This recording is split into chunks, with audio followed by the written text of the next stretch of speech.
ஷய் ஸ்டோ பிரமா எல்லாம் கேட்டுக்கோப்பா. கோர்ட்டில் ஒரு சிட்டி கிராமத்தில் இது நீதிமன்ற கோர்ட்டில் கோட்டார் ஆணு பெண்ணு கேட்டுக்கோ, கீழே வழக்கறிஞர் நல்லா கேட்டுக்கோ. கணக்கு இந்த கணக்கு பெரிய கணக்கு.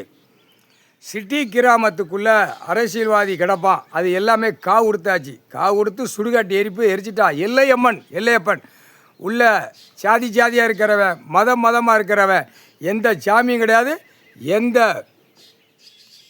எதுவுமே கிடையாது. எல்லாம் முடிஞ்சு வச்சு எல்லைக்குள்ளே சுடுகாட்டு எரிப்பு, கொல்லி வைப்பு, எல்லையம்மன் பூரா வச்சுட்டு இப்போ அந்த எல்லைக்குள்ளே சிட்டி கிராமத்தில் கிடக்கிற கொடியை தூக்கினவன் பூரா உள்ளே கிடப்பான். 2ஆம் நம்பர் வியாபாரம் பார்க்குறவன் உள்ளே கிடப்பான். கணக்கு இது முட்டுப்புள்ளி. அதான் என்னன்னு தெரியுதா? சிட்டி கிராமத்தை அடப்பன்னு போட்டாரா? இதுதான் கணக்கு. கடவுளை பூமியில் உட்காந்து அந்த மால் போட்டு இறுக்கிடுவார். அந்த சிட்டி கிராமத்துக்குள்ளே இறுக்கி இவனை பிடிக்கிறது, ஆணும் பெண்ணும் பிடிக்கிறது, அது கடவுளால் தான் முடியும். அவ்வளோ பெரிய தப்பு செஞ்சு நடத்தி கொண்டு போகிறான். ஒவ்வொரு யூடியூப் சேனலில் இத்தனை லட்சம் கோடிங்கிறது சிட்டி கிராமத்தில் விட்டுக்கிட்டே இருக்கான். இவன் இந்த சேட்டை அந்த சேட்டையெல்லாம் கணக்கு எடுத்துக்கிட்டு இருக்கான். தமிழ்நாடு முழுவதும் யூடியூப் சேனலில் ஓடுற கணக்கில் அரசியல்வாதி கூத்தடிக்கிறது, வெளியில் மானிட பிறவி, எல்லாம் மானிட பிறவி தான். வெளியில் ஒரு கணக்கு, ஆணும் பெண்ணும் ஊதுதா, இத்தனை லட்சம் கோடி.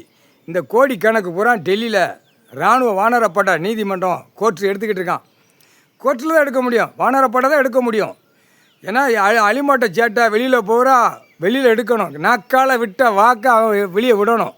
இதுதான் கணக்கு. அரசியல்வாதி முட்டாப்பே, கேடுகட்ட முட்டாப்பே இப்போ மாட்டி முழிச்சு நிற்கான். கொடியை தூக்குனவன், கொடியை வாய்ச்சவன், கொடியை ஊன்னவன் சிட்டி கிராமத்தில் அம்புட்டு உள்ள அரசியல்வாதி மாட்டுவான். அதுதான் கணக்கு. ஏடு ஓலைச்சோடு பஞ்சாங்கத்து கணக்கு. பல லட்சம் கோடி உள்ளவன் மாட்டுவான்.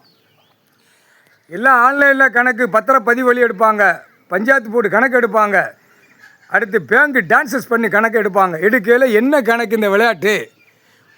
ஒரு அடி கொடுப்பான், அவனை தூக்கி வச்சுக்கிட்டு அவன் குடும்பத்தை லத்திட்ட ஒரு குடுப்பு. உனக்கு உயிர் வாழ்றதுக்கு விவசாயம் பண்ணி உன் பொட்டாடி பிள்ளைய கூட்டு போய் விவசாயத்தில் நின்றியா? இல்லை. நான் இந்த பேப்பரை வியாபாரம் பிஸ்னஸ் பார்க்க, 2ஆம் நம்பர் வியாபாரம் பார்க்கன்னு உளருவான். வாயில் நாக்கில் சூடு வச்சு போடுவாங்க. சரியா? அழிக்கிறதுக்கு நான் கொடுக்கல அப்படின்ட்டார் கடவுள். எங்கள் அண்ணன் அழிக்க நான் கொடுக்கல, விவசாயம் பண்ணி உழைச்சி பாடுபட்டு சாப்பிடு. விவசாயம் பண்ணுறவன் தப்பிச்சிருவான், விவசாயம் இல்லாமல் உள்ளே மாட்டுவான். இதுதான் 2ஆம் நம்பர் வியாபாரம். இப்போ புரிஞ்சுட்டியாப்பா? கோர்ட்டில் 2ஆம் நம்பர் வியாபாரம் பார்க்குறவன் உள்ளே மாட்டுவான், விவசாயம் பண்ணுறவன் தப்பிப்பான். அவன் குடும்பத்தார் தான் தப்பிக்கும். அவன் குடும்பத்துக்கு மேலே சொத்து நிறையா சேர்த்து வச்சுருப்பான். அதெல்லாம் கேள்வி வரும். நிறையா வாங்கி போட்டிருப்பான். அப்பா கண்ணுக்கு தெரியாத இடம் பூரா எழுத்து அந்த பேப்பரில் எழுதி வாங்கி வச்சுருக்கான். அதுதான் விடால போட்டோம்ல, நாக்கை போட்டு நக்குடா, பெரட்டி நக்கு, முன்னாடி நக்கு, உன் பொண்டாட்டிட்டு அப்படி தேய்ச்சி நக்கு, அவன் விட உள்ளே மாட்டி கிடக்கான். அந்த புடி வரும், பத்திரப்பதிவில் வரும், பஞ்சாயத்து போர்டு கணக்கு வரும், பேங்கு கணக்கு வரும். இவன் வெளியில் வண்டி, 2 வீலர் 4 வீலர், விமானம், ஈச்சேர், அது ஆட்டோ, கழுதை, குதிரை வாங்கி போட்டவும் வரும். அம்புட்டு போயிலும் விவசாயம் பண்ணாமல் திங்கிறதுக்கு 3 வேளைக்கு கிடைக்குன்னு அங்கங்கே சோறு பொங்கி தட்டி விட்டுருதான். அம்மா உணவும் தட்டி விட்டுருதான். அடுத்தாப்புல எங்கன்னா ஓசியாக கொடுக்கணுமோ கொடுத்துட்டு போயிருந்தான். இதை தின்னுட்டு இந்த கண்டாரவழிமா கேடுகட்ட உயிமனுங்க அழிக்க போகிறான். கட்டட வேலைக்கா, விவசாயத்தில் மில்லு தொழிற்சாலை கட்டுறதுக்கா, எல்லாத்துக்கும் போகிறான். ஒரு வேலை வெட்டி இல்லாமல் வெள்ளை வேட்டியை கெட்டு தான், வெள்ளை சட்டையை போட்டு தான், பேண்ட் சட்டையை மாட்டு தான், தொழிற்சாலையை மில்லுகளை கெட்டு தான், கிராமத்துலேருந்து 10-50 தூக்கு தான், வேலை பாரு, நான் நக்கை போடுதும் நக்கு தான், பூமியை அழிச்சு வாரான். அப்போ அவனுக்கு என்ன தக்க தண்டனை? நாக்கில் சூடு, குடிச்சு கழிக்கான் தண்ணி நீர், அதில் அந்த குழாயில் ஒரு சூடு, நல்லா தின்னு கொளுத்து அவன் பொண்டாட்டிமார்களை நாற்காலி சேரில் உட்காந்து டேபிளில் 10 விதமான சாப்பாடு பொங்கி பொறிச்சு வச்சு, ஆடு மாடு கோழிப்பறவைகளை அடித்து வச்சு தின்னு கழிக்கானா பின்னாடி பார்த்தா சுருன்னு வைப்பான். அதுதான்டா சூடு. புரியுதா? உழைச்சி விவசாயம் பண்ணி இயற்கை சாப்பாடு செயற்கை சாப்பாடு கொடுக்கல ஆண்டவன் பகவான். இயற்கை. இப்போ பாரு ஜென்ரேஷன் எப்படி ஆடுதா, மைக்கை பிடிச்சி ஆடுதா, யூடியூப் சேனலில் விடுதா, இது பூரா உள்ள மாட்டி நிற்கி தமிழ்நாடு கணக்கு எடுத்துக்கொண்டே இருக்கிறான்.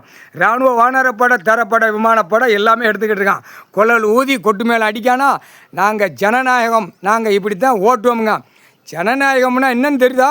விவசாயம் பண்ணி சாப்பிட்டுக்கோ. இதுதான் மானிட பிறவி. பொட்டாருபா கணக்கு நீதிமன்ற கோர்ட்டில். புரிஞ்சுக்கோப்பா, கோட்டார் ஆணும் பெண்ணும். கணக்கு போட்டு முடிச்சாச்சு. ஆட்டோமேட்டிக்காக வரும். அதில் தான் எல்லைக்குள்ளே சிட்டிக்குள்ளே எம்எல்ஏ எம்பி மந்திரி முதலமைச்சர் பல லட்சம் கோடி உள்ளவன் பூரா அந்த எல்லைக்குள்ளே கிடக்கான். காவு கொடுத்து சுடுகாட்டு ஏறி பறிச்சாச்சு. உள்ளே மாட்டுவான். ஒரு இடத்துல இருந்து ஒரு இடம் வாங்கி போட்டிருப்பான், அது மாட்டோம். நம்ம கணக்கு வழக்கில் நீதிமன்றத்தில் வழக்கு ஆடுறதில் civil case criminal case. Criminal வரும், சிவில் ஓடுதா? சிவில் ஓடுதல் எப்படி வருது? ஒரு ஸ்டேட்டு விட்டு இடம் வாங்கி போட்டு விற்பனைக்கு ஓட்டு தான். இதில் எல்லா 1558 கணக்கு உள்ளே எடுக்கையில் சிவில் கணக்கு வரும். இது நீதிபதிகளுக்கு புரியாது, வழக்கறிஞர்களுக்கு புரியாது. இவர் கணக்கு கோழி முட்டை மாதிரி எடுத்து வச்சு கணக்கு நீதிமன்றத்தில் கணக்கு வழக்காடுது, வழக்கு ஓடுது. இது இவ்வளோ நாள் ஏழை எளிய மக்கள் விவசாயம் பண்ணி சாப்பிட்றவனுக்கு கிடைக்கல. நக்கிட்டு போகிறான், மண்ணை நக்கு தான்.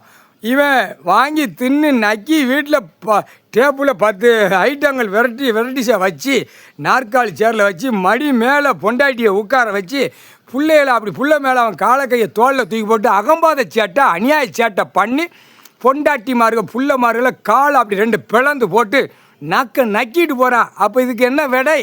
சூடு வைக்கணும்லப்பா, கோர்ட்டில் புரிஞ்சுக்க. இதுதான் சூடு கணக்கு. முக்கால்